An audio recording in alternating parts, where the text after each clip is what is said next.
to talks and lectures. But the difference about those is we learn about history and what's gone on in the past and about different speakers and famous people. This is current. This is happening now, and we haven't found a solution or an answer to it. How current is it? Well, it just so happens that tonight there's a woman in New York who started a forum because her son was starting college and she was really afraid of what she heard. So she has thousands of people that she has a speaker talking about anti-Semitism on college campuses right now. Additionally, Broward County Jewish Federation has 700 or 800 people coming tonight to a fancy dinner and presentation. And actually, the star of Fauda, have many of you seen that? He's going to be speaking there about anti-Semitism in general across the United States. How many of you saw a little while back when 3 of college professors, Harvard, MIT, and UPenn, were interviewed by Congress? Did any of you see them? Yeah. It was kind of shocking. They were asked one question. How do you deal with Jewish genocide on campus? If there's calls for Jewish genocide, kill the Jews on campus, is this harassment? Do you know what their answer was? Every one of them. Anyone know? It depends. It depends. Now, 2 of them lost their job, but that's what we're dealing with now. I'm not aware how many of you have dealt with anti-Semitism. Phil and I grew up on Long Island. Everyone was Jewish, so it was never a problem. The only non-Jew was the custodian, and we went to his son's house to see a Christmas tree. That was it. But when we came to Coral Springs, the beautiful city with 8,000 people and hardly any Jews, we faced it head on. We couldn't live here. You people, those were the terms that we used several times. And then we bought a house in Westchester, West Coral Springs. And lo and behold, my children, Amy was 7, my son was 5, a family moved in right across the street. 3 teenage girls and 3 little boys. It was like heaven. Today, we check and call, and we're afraid to get babysitters. Ask your kids. They take little kids out. We didn't. I had joy. I just said, could you send over one of the girls tonight? My kids loved them. They loved the kids. Everything was wonderful. That was July. In Christmas time, it was Hanukkah. And Robert was out playing with the little boys. And I had all my relatives over for Hanukkah dinner. And Robert walked in, head to toe, covered in blood. What happened? I don't know. They asked me what I asked Jesus to get me for Christmas. And I just said, I don't celebrate Christmas, I'm Jewish. And that's what occurred. So we lived our family in terror for several months. The girls who I loved stood right across the driveway directly and called us names when we came out. Dirty Jew, get out of here.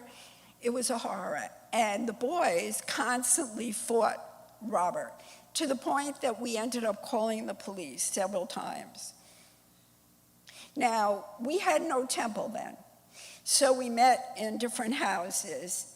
And one night we met in my house, and at Good and Welfare I said, please, I pray, can everyone pray? Is there any way we can get rid of this family across the street? Please, we need a miracle. Well, I have to say a miracle occurred. About a month later, a big for sale sign, we woke up in the morning and nothing, the whole house was empty. They disappeared. So that's my story. And now we're hearing it every day on the news. And I have several friends whose children are starting college and are afraid. And I hear other friends tell me, I tell my daughter, don't wear your Jewish star anymore. Don't say anything. My granddaughter is in veterinary school in Athens, Georgia.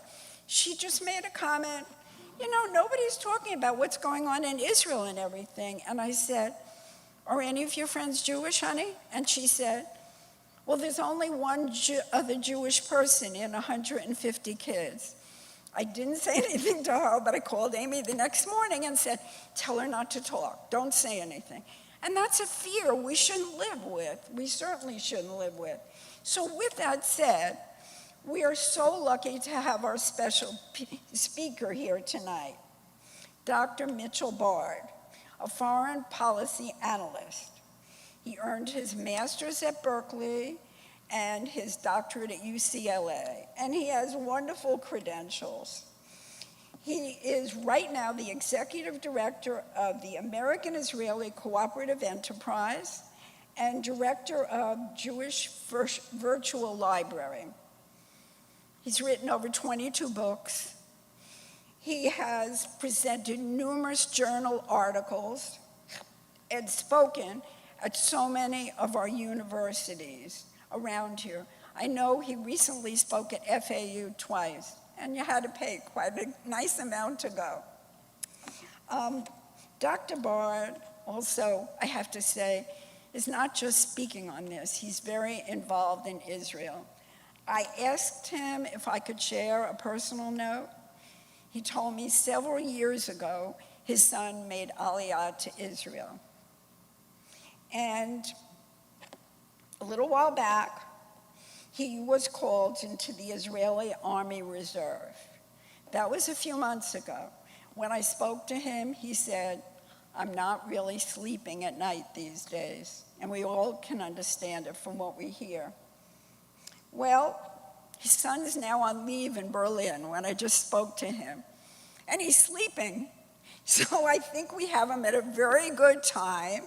And let's all give him a good welcome, Dr. Mitchell Bard.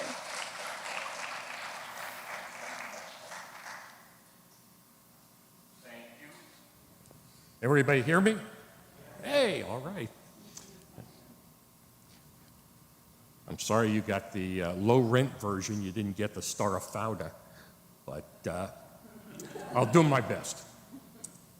I'm here with my wife, Marcella. Sunday is our 34th wedding anniversary. And just for those of you who still have single children or grandchildren, send them on a Jewish singles hike. That's where I met Marcella. We went, had a nice hike. I figured at worst I'll get exercise. I followed her around. She was the one attractive woman that I wanted to be with. At the end of the hike, I was too shy to ask her for her phone number, though. But she asked me for mine. And since no woman had ever done that before, I had to marry her. And since we wanted to have a meaningful wedding date that we'd always remember and have connection to our Jewish identity, we of course picked March 17th, St. Patrick's Day. Well, my speech has changed a bit from what it was originally going to be before October 7th, because the situation on college campuses has changed dramatically.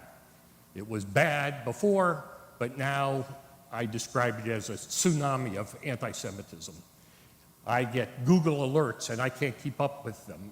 Every day, hour after hour, I get alerts about some anti-Semitic activity at a different campus around the country. Campuses you wouldn't even imagine even have Jews, but anti-Semitism is proliferating everywhere. And there's an assumption that most of us have that the more educated you are, the more tolerant you're going to be, the more informed you're going to be. But in fact, what we find is the people who are going to college are the most likely to be anti-Semitic. And the ones at the most elite colleges are often the worst. Just to give you an idea of how bad the problem is more broadly, most Americans don't even know what anti-Semitism is. They can't define it. Over 100 million people, based on this survey, wouldn't know what anti-Semitism was if you told them. What is anti-Semitism? So in 2016, there was an organization with a group of 31 countries that decided the basic dictionary definition you find in Webster's dictionary that's usually 2 lines long saying any kind of discrimination against the Jewish people is anti-Semitism. They decided that wasn't sufficient. So they wrote a slightly more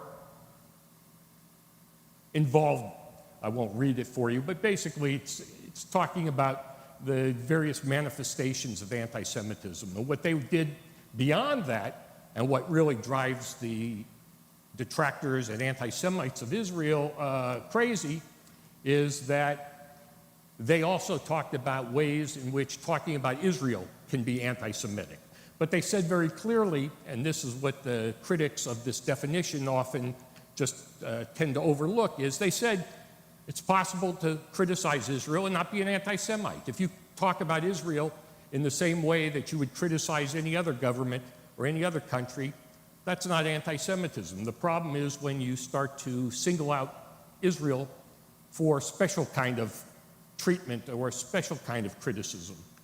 And they had this long list of examples. I won't read them, and I can see it's too small for probably you to read them.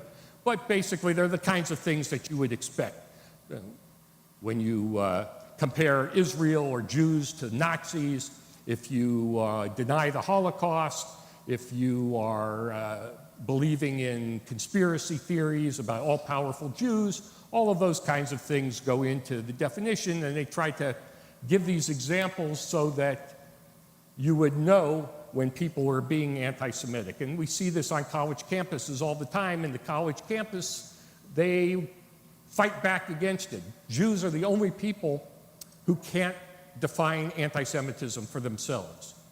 You would never tell black people, oh, you don't know what racism is.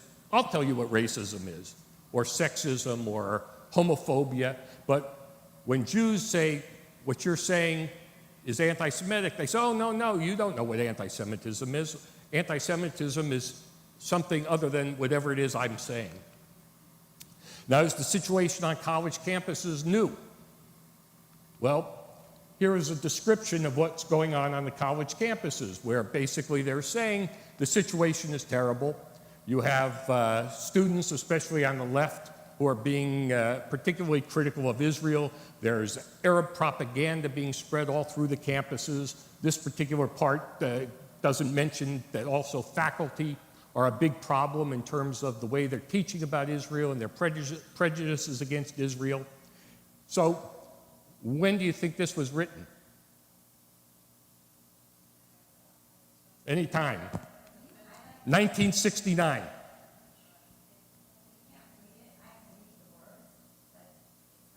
I know. Well, can you turn off the lights, maybe? If you turn off the lights in the sanctuary, maybe you can see it better. So just don't like to read everything to you, but see if you can see it better if the lights are down. Oh, that's the other way.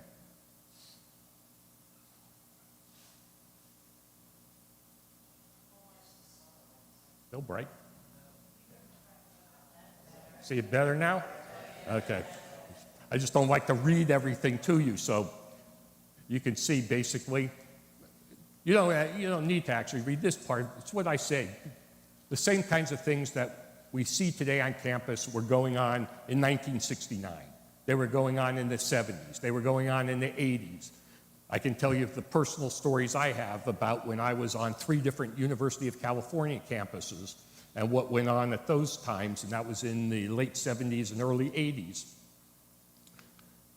This is a chart from ADL of anti-Semitic incidents on college campuses. There's a lot of misleading information. What typically ADL will do is they'll say anti-Semitism increased by X percent, and you see it went from 155 to 219. Well, it depends what year you pick.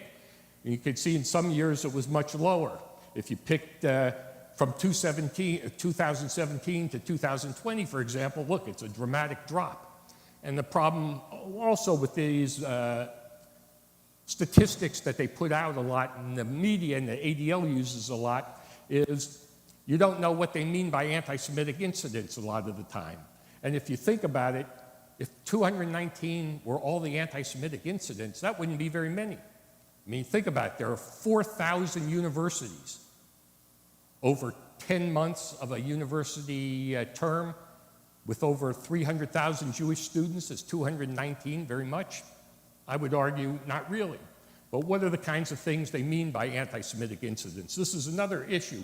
Most people are really afraid that Jews are being attacked, and I'm talking about pre-October 7th now.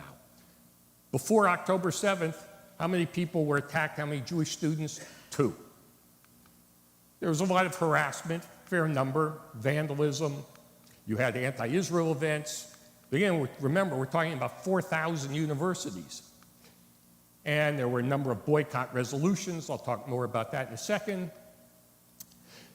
One of the big movements, again, prior to October 7th, for a number of years, the last, say, 6 or 8 years especially, the anti-Israel people were trying to get universities to boycott Israel or to change their investments, take all of their investments out of any Israeli companies or any companies that do business with Israel. And you had this series of resolutions, and they sort of peaked in 2013 to 2015, and people were thinking this is going to be a major problem, that every year we're going to have more and more of these resolutions. But when it ended up happening is they lost time after time, and even when they won, the universities said, we're not going to divest, we're not going to boycott Israel, and so they sort of lost their enthusiasm. But even when they were losing, they thought they won in the respect that they were raising the issue about the Palestinians. They were able to demonize Israel by comparing it to South Africa. They would get the Jewish students very upset. And just in this week, we've seen, since October 7th, there's been another upsurge. Just in this last week, the University of California at Riverside and the University of California at San Diego both passed boycott resolutions. Whoops, sorry. One other thing, just to put it in context, when these resolutions get passed, a student government usually is a handful of students. So you might have a school like Ohio State University, for example, and 10 students might vote to boycott, and the university will be said they voted to boycott. Well, there are 40,000 students at Ohio State, so these 10 students who voted for it really represent the university. But this is the publicity that goes out that the university students boycotted. Now, as I said, that's mostly before 10/7. Afterwards, things have dramatically changed for the worse. Just to give you an example, these are statistics from Hillel rather than ADL. 851 just in that period. That's a 700% increase from the prior period. How many campuses? 129. Again, that's not 4,000, but 129 is a lot of campuses. And what are they doing on these campuses? The protests, you know, you can have a legitimate complaint about Israeli policy. You can be concerned about the way Israel's prosecuting the war. But the way they are protesting is promoting and praising violence against Jews. If you look at the examples of the various meetings and protests that they're calling, notice how every single one is about violence. This one at UC Riverside, I don't know, you probably wouldn't recognize this picture. This is a person named Leila Khaled, who was one of the original hijackers in the 60s. And she is living comfortably, although she was a hijacker, in Jordan. And a number of universities have invited her to speak.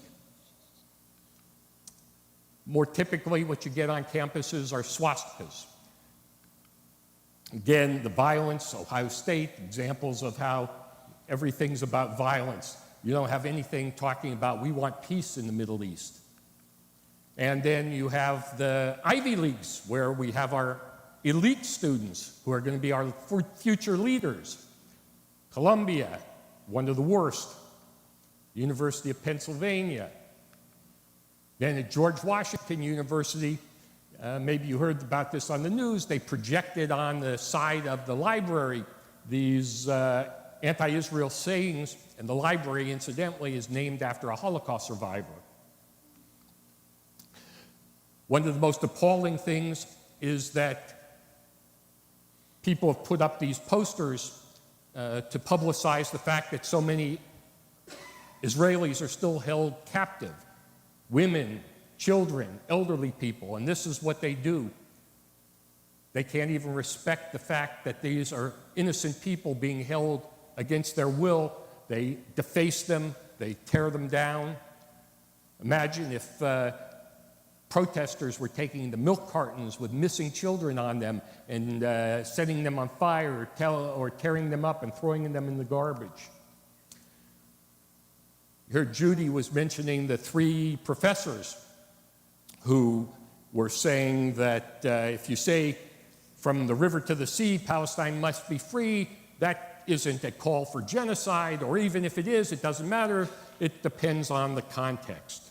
So you have the question, do people even know what they're talking about when they say from the river to the sea? You know, what this means is the replacement of Israel, the genocide of the Jewish people. But do these people who are protesting even know what they're talking about half the time? Let's see. Oh, where's this?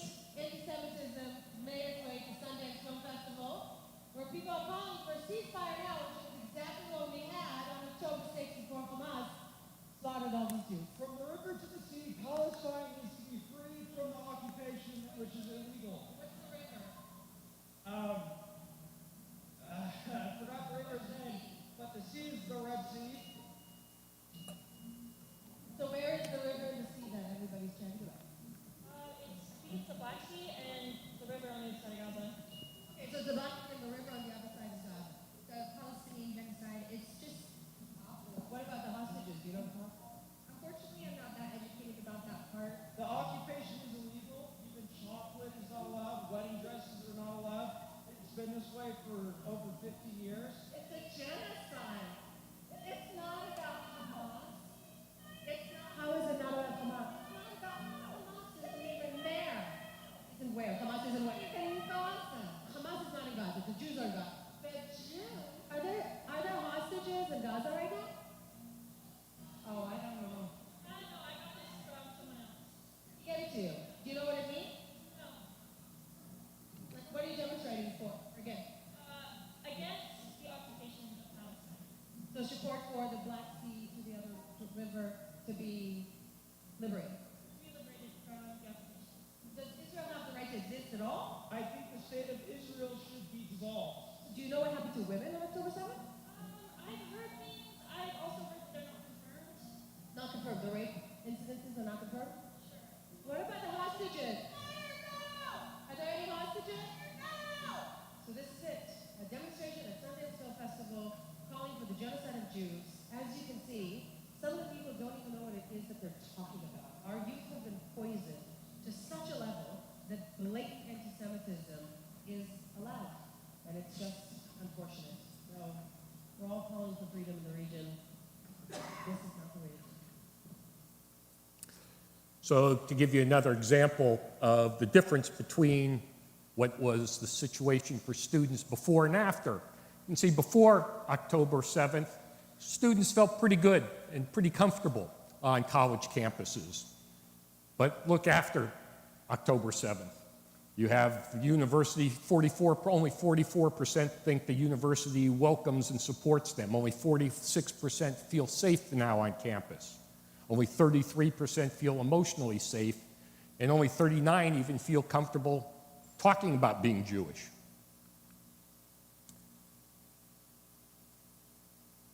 Here's another example you may have seen. Palestinian protesters storm a New York college. They head for the 7th floor library at the famed Cooper Union. Then they pound on the doors, threatening 11 Jewish students who have sought sanctuary, locking themselves inside. They can see protesters waving wooden sticks and anti-Semitic posters at the library windows. The protesters left without gaining entry, but some of the terrified students say they called 911 and no one came. It's unbelievable that this could happen here, right?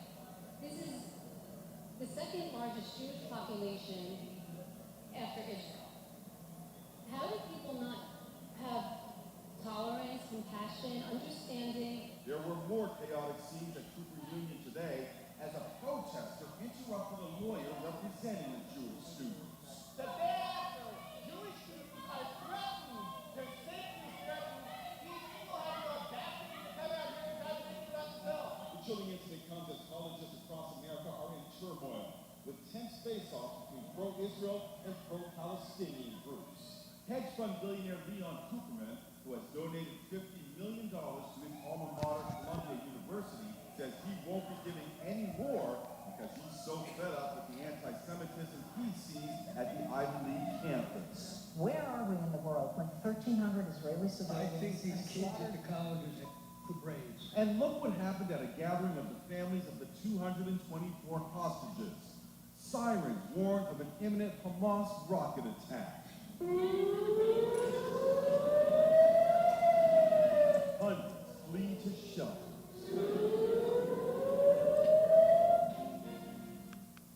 You know, when my wife and I went to visit our son in Israel when he had gotten a few days off and was able to leave Gaza during the ceasefire, we were having gelato at the port in Tel Aviv when the siren went off, and there's no shelter. So we sort of went into the back of Golda's ice cream shop. And just slightly off topic, you know, in the north, which is beginning to be bombarded more and more by Hezbollah, and that's going to get worse, much worse, they don't have shelters in most of the places. They're starting to build temporary ones. Here are some of the examples of things that have gone on the campuses where you've had Jewish students being threatened.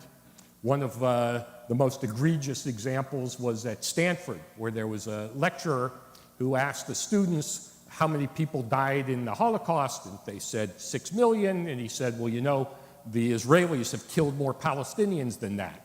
And then he told them to pick up all of their belongings and to go stand in a corner because that's what Israel does to the Palestinians. You had a melee at Tulane where someone was burning an Israeli flag. Someone tried to stop them. He got hit with a flagpole. The professors that are teaching at some of these universities are outright supporters of terror. Columbia professor Joseph Mossad, who's been a problem for decades, talked about how awesome it was on October 7th. It was a stunning victory. One of the student groups was keeping Zionists out of the club. Here's another example. Here's Harvard.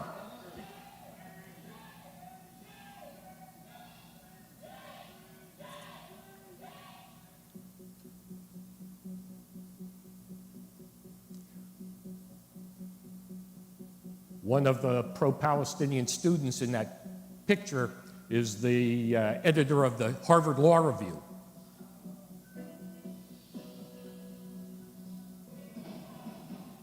This is Cooper Union again. Again, a few more examples. Another of our top schools, Cornell, professor came out and said how he was exhilarated by what happened on October 7th. You had students whose dorm rooms were set on fire. And the way the whole Harvard thing started, before the professors were called before Congress, it really started right after October 7th when 35 different organizations at Harvard came out with a statement basically supporting the murder of Jews and condoning the violence. That's what got things really revved up there. This is my alma mater, UCLA, where I got my PhD.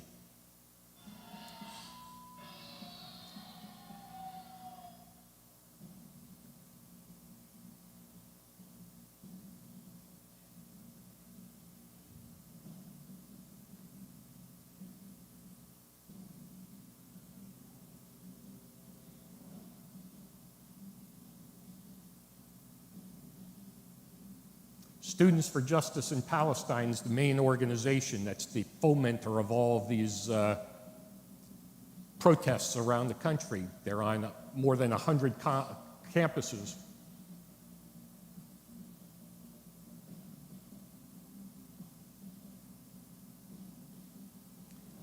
Yeah, I could show you dozens and dozens of clips like this. Now, Students for Justice in Palestine came out with what they call a toolkit right after October 7th, where they said in quite blunt terms, they consider themselves part of Hamas. So you have students all over the country who are organizing, who consider themselves a part of a terrorist organization. They called it a historic win for the Palestinian people. Why are we seeing so much hostility? Well, there are a number of different reasons. One, for most people today, most students, talking about the Holocaust is like talking about the Peloponnesian Wars. It doesn't relate to them at all. There are a lot of people with negative attitudes towards Israel for sometimes good reasons, who object to Israel's administration of Judea and Samaria, the West Bank, because they don't like the way they think Israel treats Palestinians, the way they have not pursued peace in the way they think that some of the critics think they should. Probably the biggest issue, though, is that politics on college campuses today are dominated by this narrative that is focused on everything being related to racism. Everything that happens somehow is related to racism, a problem of white supremacy that are imposing white values on the rest of the world, and Jews are seen as white, even though not all Jews are white, as I'm sure you know, and they see Israel as a colonial state, which is another of the evils of the world. What they now do is they link the Palestinian issue to every other issue of social justice that has nothing to do with the Jews or Israel, so that the Palestinian issue for them, this is from the Jewish Voice for Peace, it's just like the battle of students of color, the survivors of sexual assault, the people who are fighting against oppression and imperialism and racism. Every evil thing is related to Israel. And probably the next biggest issue is social media. There are literally billions of posts on the various social media platforms attacking Jews and Israel. And they outnumber by, I don't even know what the factor is, by multitudes over the number of tweets and posts on Facebook and Instagram that are remotely positive toward Israel. And so most of the young people today get most of their information, their news from social media. I'm sure you've seen your kids or your grandkids spend all their time looking at TikTok or Instagram, and they're just being inundated with anti-Semitic images and language, and it has a big impact. One way we see an impact of all of these factors is in public opinion. Overall, public opinion is still very supportive of Israel, but we're seeing the young generation become increasingly hostile to Israel and much more sympathetic to the Palestinians. So if you can see, this white line is the older generation, the yellow is the youngest generation, born between 1980 and 2000. And you can see the most recent poll, they were more sympathetic to the Palestinians than to Israel. The only silver lining is that this has been more or less the case for decades, that the youngest generation is always less supportive of Israel than the older generation. But as they get older, usually their views change. And so the people who were young back at one point back here later become these people. But we don't know that that trend will continue in the future. What about Jewish students? What are the problems we have with the Jewish students? One is they don't know anything. Most of them are not taught in school the alphabet of Israeli history. If they go to public school, they certainly don't learn anything about Israel. If they go to an after-school synagogue program, usually they don't have a lot of time to cover the history of Israel because they have so many other things. And even in Jewish day schools where you think this is being taught, it's not. Our son went to one of the best day schools maybe in the country, certainly in our region, and they didn't teach about Israel. Students, Jewish students don't like to get into fights. They don't, most of us don't like to get into debates. There are students who think, it's fun.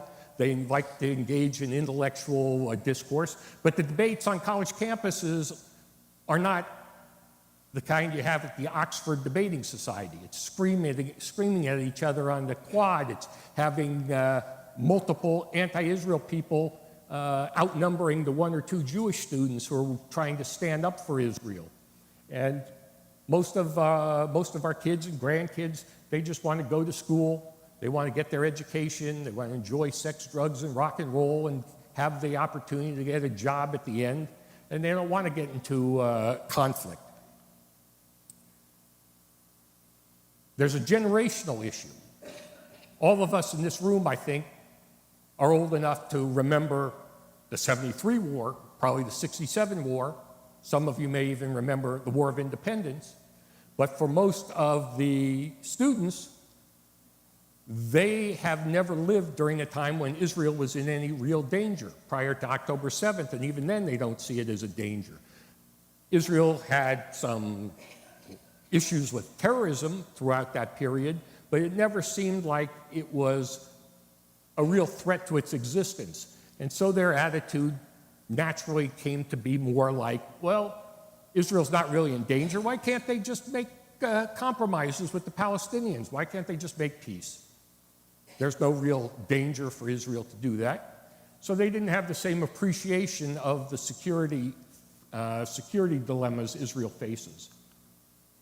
There's a lot of political correctness that Jewish students, like most of us, they want to get along with their peers at school.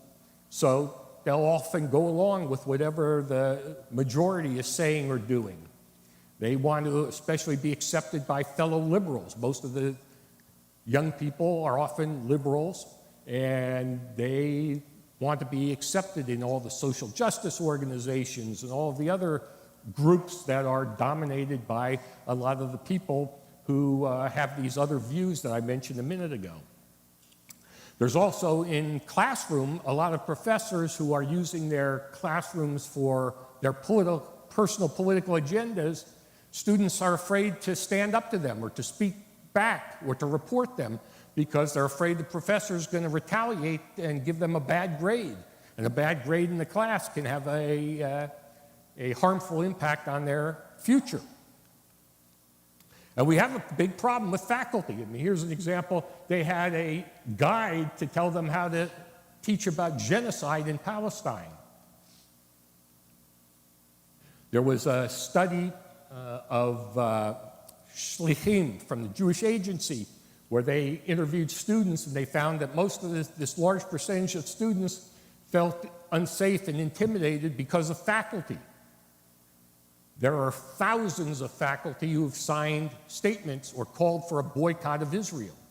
So if you're a student in a class with someone who's calling for the destruction of Israel or a boycott of Israel, how safe and comfortable are you going to feel in that classroom? It's gotten even worse since October 7th. Now, I mentioned Students for Justice in Palestine being the major fomenter of problems. Now there are faculty Justice in Palestine groups, which are now going to be further inflaming the campus and using their classrooms for propaganda. There's a lot of talk about academic freedom. Everyone should, in universities, should be able to say and teach and research whatever they want, but not Israelis. Israelis shouldn't be allowed to have any academic freedom. When you talk about boycotting Israel, you're basically saying that they alone, only Jews out of all the people in the world, shouldn't be allowed to have the same academic freedom.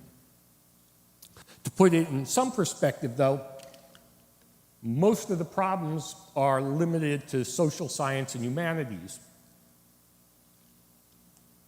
which is a lot, but the faculty and students in the STEM fields, in engineering and mathematics and the sciences, they tend to be a lot less politically oriented or motivated.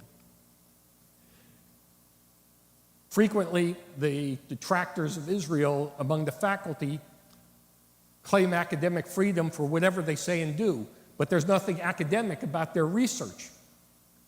To have academic freedom, you're supposed to have something academic.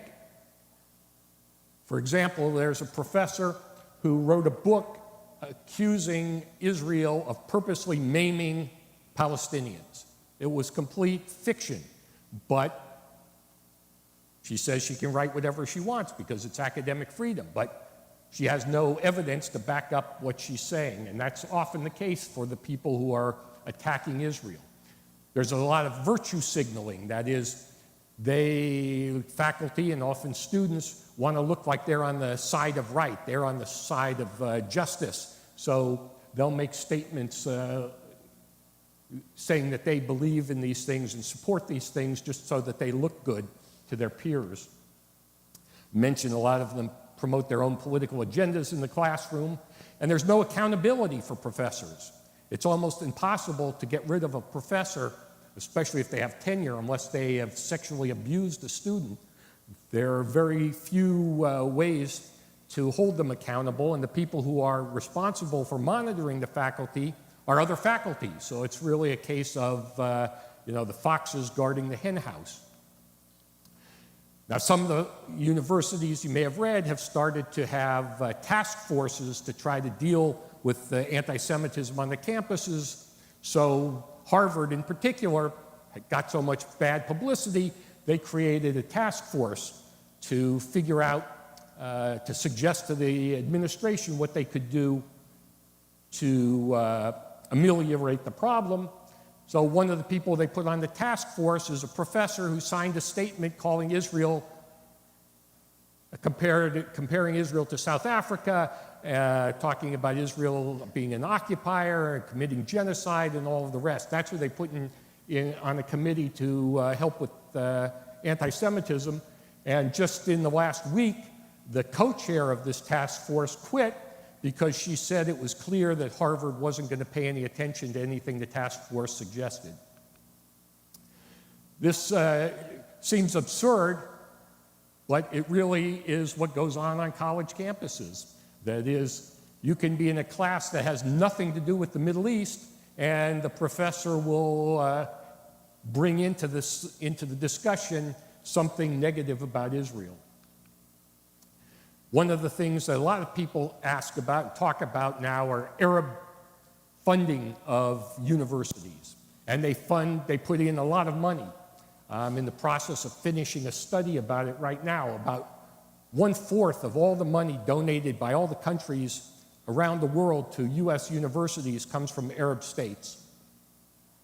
Qatar, by far, is number one, more than $5 billion. And you can see how much each of them have given and who got the biggest donations. These are the top 15 universities that got the most money. Cornell, by far the most, $1.8 billion. But it's spread around to over 200 different universities have gotten money from Arab sources. It's a whole separate subject about the Arab funding, but I'll leave that if you have any questions later. Going back to the whole issue of what the president said at the congressional hearing, how things were just a matter of context. Well, this was one meme that someone put. Yeah, if someone was talking about bringing slavery back, would any university president hesitate to say that that was unacceptable? There's a complete double standard in the way anti-Semitism is treated versus any other kind of bigotry. What you have on campus isn't free speech, but favored speech. So there are certain types of speech, mostly from the left it tends, that are allowed, and other voices are canceled. So some of the people who you'll hear talk about how important it is to have free speech will also be the first people to say that the people who have something to say that they don't like shouldn't be allowed to speak. The university is the only place in America today, the only institution where anti-Semitism is tolerated. Again, to go back to the same point I made a minute ago, basically the people who talk about freedom of speech, they think they should have freedom, but not anybody who criticizes them. One of the other issues is there's a right to hear. It's not just a right to speak. So at university campuses, you may have read just in the last week again, at Berkeley and at a couple of other universities, an Israeli soldier was going to be speaking, and the anti-Israel people shouted them down. They forced their way into the arena, into the auditorium. They forced the university to cancel the speeches. That's a violation of the rights to hear. Just to give you one example of the double standard, at the University of Oklahoma, maybe you remember this from a few years ago, there was a video of some fraternity members chanting some song that had racist lyrics, and they were expelled from campus. Well, Jewish students or people who are making the same kind of bigoted statements about Jews don't get any kind of punishment. Again, part of the double standard is the only country that anyone is talking about boycotting is Israel. The only country that they want to cancel foreign trips to and study abroad programs is Israel. They don't have a problem with human rights abusers like China. They'll send their students there. They won't call for a boycott against China. Another concern I have is the linking of anti-Semitism and Islamophobia. Now, there's certainly some degree of bigotry toward Muslims, but it is in no way comparable to the amount of anti-Semitism that goes on. You can look at FBI statistics, for example, to see the level of hate crimes. There's no comparison. And the problem is that most of the time, the administrations, when they do manage to criticize or condemn anti-Semitism, they can't do it without also condemning Islamophobia, even though it has nothing to do with the anti-Semitism. It dilutes the condemnation. It makes it seem like, well, anti-Semitism's just one more thing. It's no worse than what's being done to Muslim students, when that's not the case. If you want to condemn Islamophobia, condemn Islamophobia. Don't do it at the same time. Now, again, going back to the testimony at Congress, where they said, calling for the genocide against Jews was okay as long as you looked at the context. Most schools have speech codes. So this is at Harvard. These are the things that you can't say. You can't use any kind of racial epithets. You can't use the N-word. Can't make any racial derogatory comments or stereotypes. And they consider it perpetuating violence if you use terms or refer to people in ways that could be considered fat phobia or cis heterosexism, transphobia, ageism, ableism, whole variety of types of discrimination, which certainly are unacceptable, but those things you can't say, but you can criticize Israel. You can even be accused of abuse if you happen to use the wrong pronouns. Now that, a lot of people choose to have a different pronoun than she or he.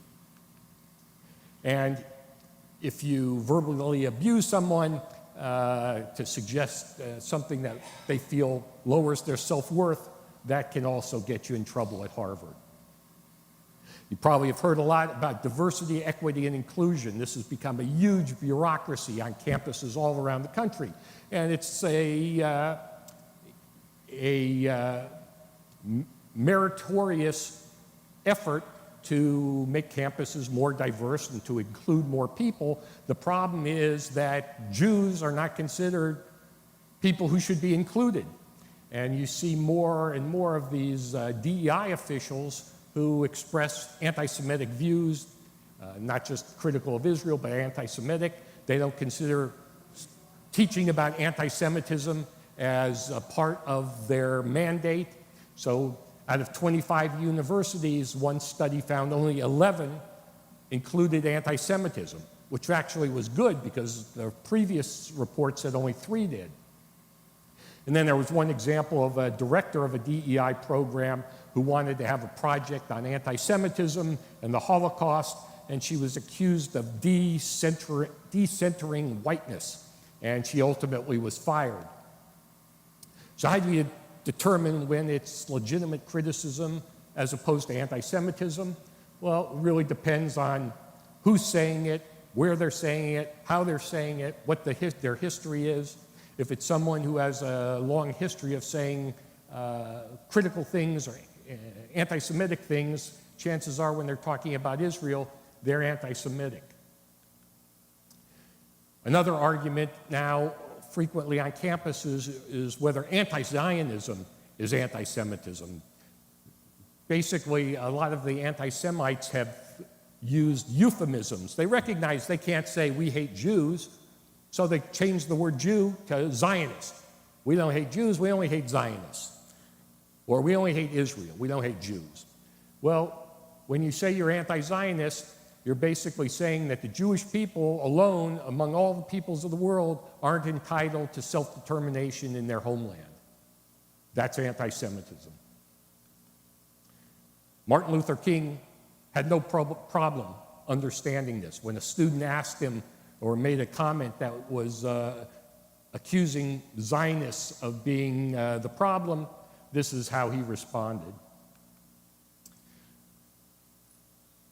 The biggest problem we have in trying to address anti-Semitism is the First Amendment, because you're entitled to say almost anything you want, but it doesn't protect all speech. So here's some of the examples of things that can be violations of the First Amendment. That when you do call from the river to the sea, Palestine must be free, that could be considered a reckless disregard for how it would be understood by the listener, which the Supreme Court has said is not protected by the First Amendment. If you beat someone else, beat someone up, as happened at Tulane, that's just assault. If you do what they did to that student at Harvard, where they were crowding around him and intimidating him, that can be a crime also of menacing. You have what happened at Cooper Union could be called stalking. And if you do any kind of vandalism, that's a crime. A few other things, when the SJP members will wear masks now, they don't want to be identified, so they can't be punished. There are some state laws against wearing masks. You can stand in the middle of the quad and say all kinds of anti-Semitic slurs, but if you go outside of Jewish dorm rooms and you're doing it in the middle of the night, that can be a crime as well. Again, I mentioned earlier about the right to hear. When you when you protest and you take over buildings, that's trespassing. And one of the things that happened at MIT was the president of MIT warned students that they couldn't take over the building because it would be a violation of school rules and the law, and they did it anyway. But instead of punishing them, she said that because some of them were foreign students, she didn't want to get them in trouble because then they might be deported. And to go back to the SJP, because they identify themselves as being part of Hamas, being terrorists, that's against the law in the United States to be part of a foreign terrorist organization. And if you're a foreign student, you can be deported. Another way of protecting students is Title VI of the Civil Rights Act, where universities are supposed to take action to protect students, and that includes Jewish students. And the Department of Education didn't do very much. They would rarely investigate. The investigations would go on and on. They didn't usually use their full power to punish. They can force a university to give up any sort of any sort of government funding. But since 10/7, that number is already outdated. There have been more than 40 investigations, not just about anti-Semitism. Some of them have to do with Islamophobia, but that number has grown probably double that since I wrote this. Again, before 10/7, this is what 2 Harvard students said. If hatred of the Jewish state becomes the default position on campus, do Jewish students have a future at Harvard? Well, that could be said by students at any campus. And I think the answer we're seeing since October 7th is no. Jewish students don't have a future at a lot of these. So what's the bottom line? As I said at the beginning, we're not saying Jews should be treated special. We are just saying Jews should be treated equally. So are we helpless? What can we do? You can do things. For one thing, do you know what's going on in your children and your grandchildren's public schools? Not college, before they get to college, in elementary school, in middle school, in high school. All of the things I'm talking about going on college campuses are sifting down to the lower levels. Maybe you've seen some of the reports at different schools where anti-Semitism is becoming as serious a problem in K-12 as it is on college campuses. So if you haven't talked to your kids, find out what's going on their campuses, and if there's a problem, you need to address it with the principals. We need to teach students the alphabet of Israel. If they don't know the history of Israel, they don't know how to answer the detractors, and they also don't know for themselves what's true and what's not. It's easy for them to fall in with the anti-Israel crowd if they don't know the history and the context for themselves. I think that parents have to think about where they're sending their kids to school.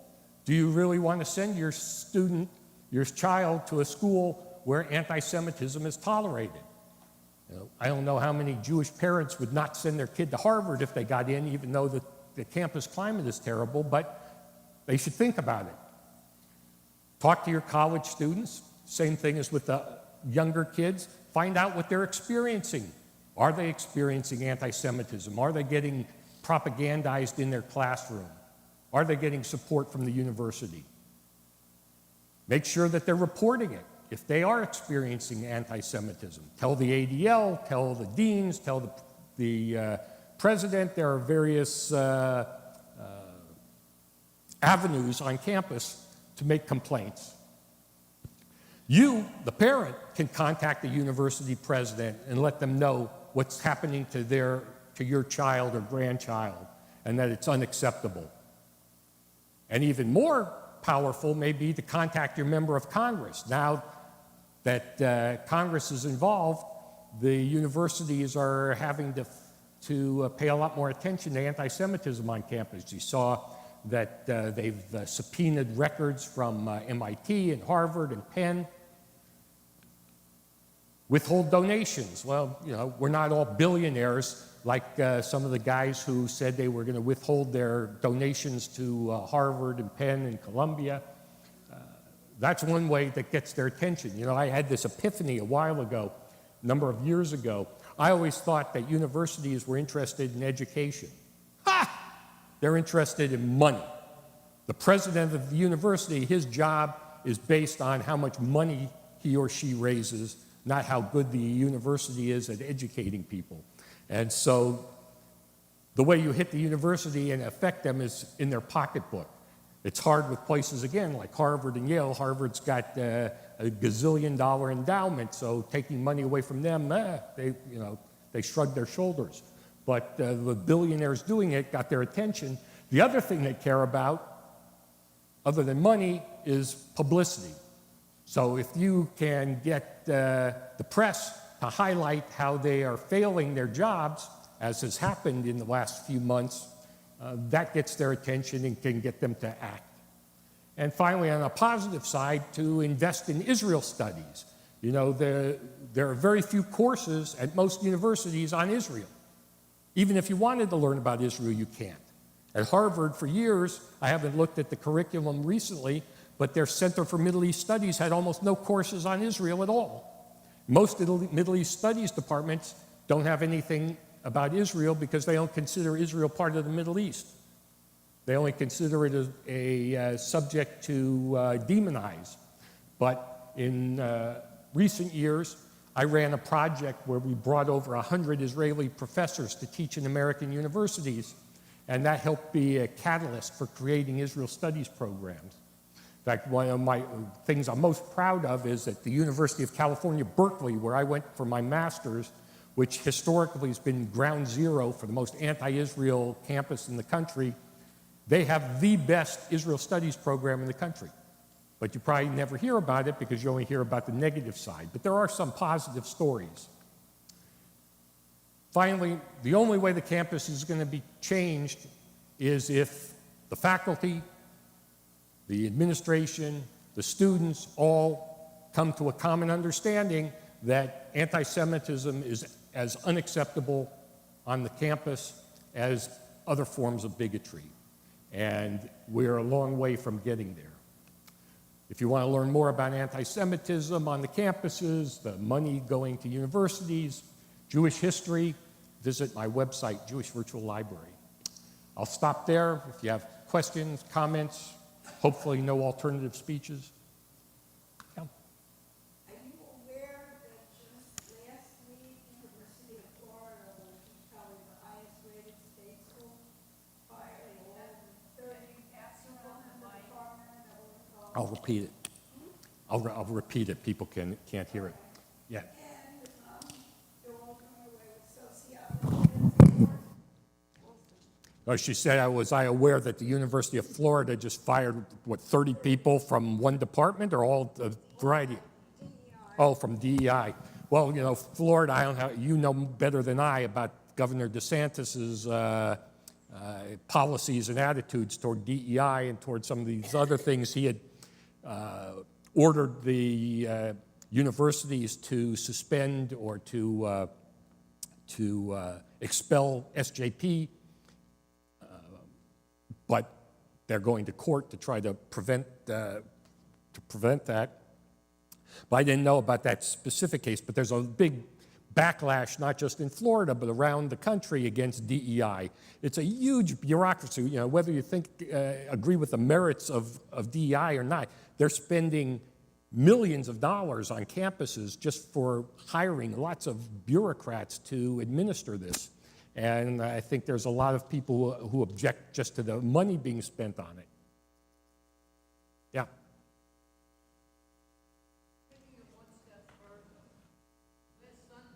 Oscars, there was a movie that won the international award called Zone of Interest, yeah, where the subject was the dehumanization of Jews. The producers and the backers were Jewish, in an industry that's Jewish. His statement was, I renounce the people up here are renouncing their Judaism. This is a step further than anti-Semitism, in the sense that the problem is the young generation are renouncing their Judaism because of the dehumanization that is related from the Israelis to Gaza. What's your opinion of that? Well, I don't think they renounced their Judaism, but they And they got a resounding applause from the audience. not because they were renouncing Judaism, because they made a comment about the occupation, but in the ceasefire. But look, they're all entitled to their opinions in Hollywood. They're very, I don't have to tell you, they're very liberal. A lot of people are hostile toward Israel in Hollywood. It's unfortunate that he chose, that the producer of a movie on the Holocaust chose to make these statements and use his platform rather than doing what everybody else does and thank their mother and their brother and their sister and their agent. It was unfortunate, but to some degree I'm thankful that he was the only one It could have been a lot worse. I thought that a lot of these actors and actresses might have stood up and said things. Some of them wore buttons for calling for a ceasefire. Not as many wore them as I thought. Most people didn't even know what they were about. But look, we have a problem with some of young people who are not identifying as Jews and feeling proud as Jews. Part of it is our fault. I mean, parents have to do a better job of instilling Jewish pride and Jewish education. Part of it is this demonization that they see from all around them, from social media, from an early age. Now they're on social media and seeing this stuff day after day after day must have a cumulative effect. So yeah, there's no question that's a big problem. But also, I think we have enabled Jewish weakness. We have been telling, some of the Jewish organizations have been telling Jewish students for the last few years, college is unsafe. You need a safe place. Don't wear your Magen David. Don't wear a yarmulke. You got to be careful. You got to be scared. Well, as I showed you, going back to 1969, we were dealing with these things on college campuses. We weren't hiding our kippot. We weren't hiding our Magen Davids. We stood up to the bullies. And unfortunately, today's students aren't willing to or are told that they shouldn't. And I think that's as big a problem. We're not teaching them, not only aren't we teaching them about the alphabet of the history of Israel, we're not telling them how to be advocates for themselves. You don't have to tell them, you don't have to teach them in school to be advocates for being pro-Israel, but you need to teach them how to be advocates for themselves.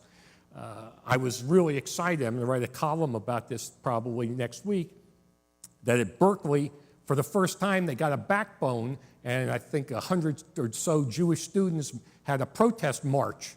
And they knew that the anti-Israel people were going to be protesting, and they went anywhere. One of their professors, who is staging his own protest, he's having a sit-in, saying he's going to not leave his office until the administration does something. I don't think anybody cares that he sits in his office.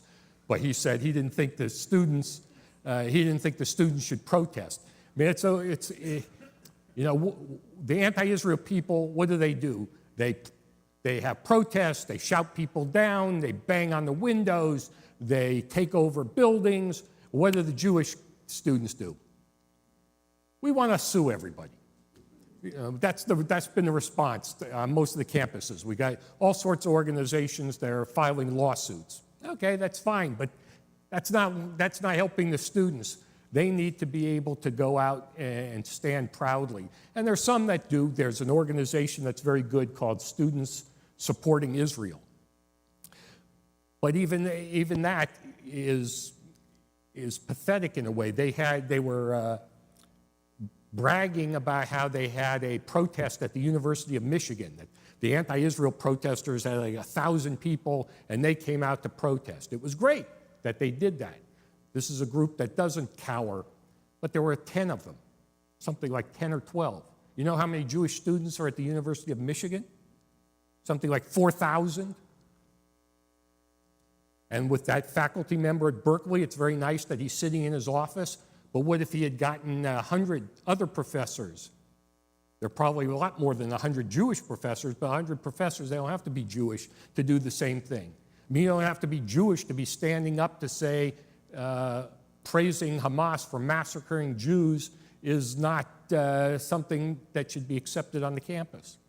So I think that's part of the issue with young people as well, is that we're telling them to be scared and telling them to stand up. I'm sorry, it makes me crazy.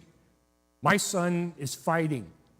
He's 27, but the Israelis who are fighting and dying are 18, 19, 20, the same age as our kids in college. They're not getting to go to college. They're fighting and dying, and our kids are too scared to stand up to a bunch of protesters. I'm sorry. I find it unacceptable. Yeah.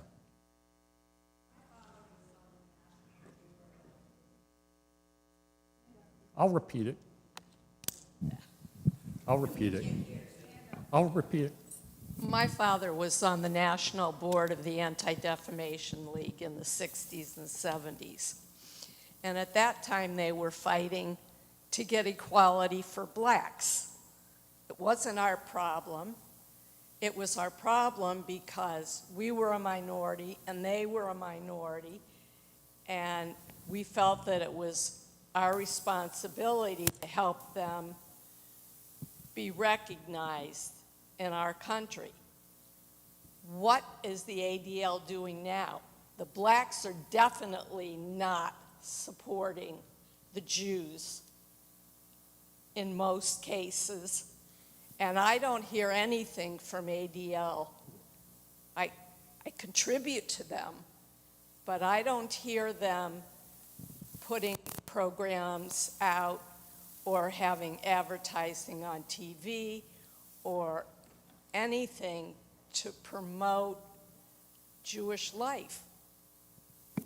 Well, I don't work for ADL, so I don't feel an obligation to defend them. I know they do a lot of good work, but you bring up a good point, which and this is something we've emphasized to Jewish students all the time, to build coalitions. You know, Jewish people are 2% of the population in the United States. We're not all powerful, despite what the anti-Semites say. The only way that we're able to have the success that we do is because we have the support of non-Jews. And we tell Jewish students, you need to build coalitions. But there are very few Jewish or non-Jewish organizations that want to cooperate with Jews today. I mean, you go on campus after campus and you get 50 non-Jewish student groups that will be coming out against Israel. You know, you had a case at NYU where I forget how many organizations it was, 20, 30, whatever it was, saying we're not going to cooperate with any Jewish students or any Zionists. You had a case at Berkeley Law School where a group of law societies said, we won't invite any Zionists to any of our events. We have a big problem. It's less, I think we have more success outside of the university. We still do have friends in the black community and in the evangelical community and other places. But on campus, the Jews have no friends. They have no friends. And they're outnumbered. And so you have these, every time there's any kind of a rally or protest or a BDS resolution, it's the Jewish students all alone. And I don't have a good answer for it because so many of the other students have adopted these attitudes that Jews have a white privilege, that the Israelis are colonizers, and all of the rest. It's very, it's very difficult. As I said, a lot of Jewish kids, they want to be accepted. They want to be, they want to be in these groups with them. They're having a hard time now, especially since 10/7, suddenly realizing that all of the people who were their friends are anti-Semites that want to see Israel disappear. They thought they had something in common because they were all fighting for social justice in all of these other ways, except when it comes to Israel. And I think that rather than trying to ingratiate themselves with the other students who are anti-Semites, we have to do what we did in the years when anti-Semitism was even more prevalent in society and start our own groups. And probably here in Florida, of golf clubs that wouldn't let Jews in. So what did the Jews do? They started their own country clubs. You know who the founder of Human Rights Watch was? A Jew.